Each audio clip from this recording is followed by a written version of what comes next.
दोस्तों, राष्ट्रकवि रामधारी सिंह दिनकर द्वारा लिखित महाकाव्य उर्वशी को 1972 में ज्ञानपीठ पुरस्कार से सम्मानित किया गया।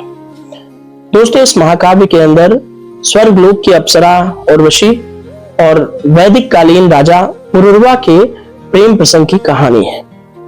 दोस्तों, राष्ट्रकवि रामधारी सिंह दिनकर ने पुरुरवा और उर्वशी की प्रेम कहानी को बड़े ही सुंदर शब्दों में वर्णन किया है।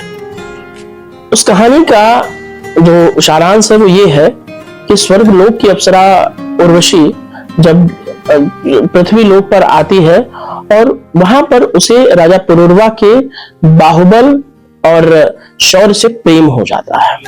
राजा पुरुरवा भी उर्वशी को बहुत प्रेम करने लगते हैं, लेकिन एक समय के बाद उर्वशी भूलोक छोड़ करके स्वर्गलोक जाने लगती है। तो राजा पुरुरवा बहुत विवश होकर उर्वशी को समझाने का प्रयास कर रहे हैं कि मेरे पास सब कुछ होते हुए भी तुम मुझे छोड़कर जा रही हो। और इसी प्रसंग को राष्ट्रकवि ने बड़ी महत्वपूर्ण सुंदर लाइनों में काव्यात्मक ढंग से रचा है।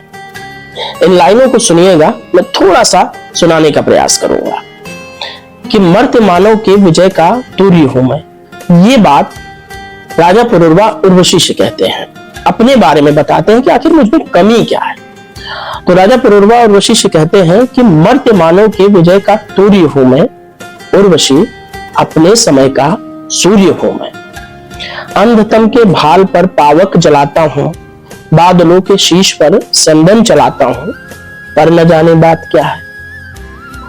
इंद्र का आयुध पुरुष जो झेल सकता है, सिंह से बाहें मिलाकर खेल सकता है। फूल के आगे वही असहाय हो जाता है, सख्त के होते हुए निरुपाय हो जाता है।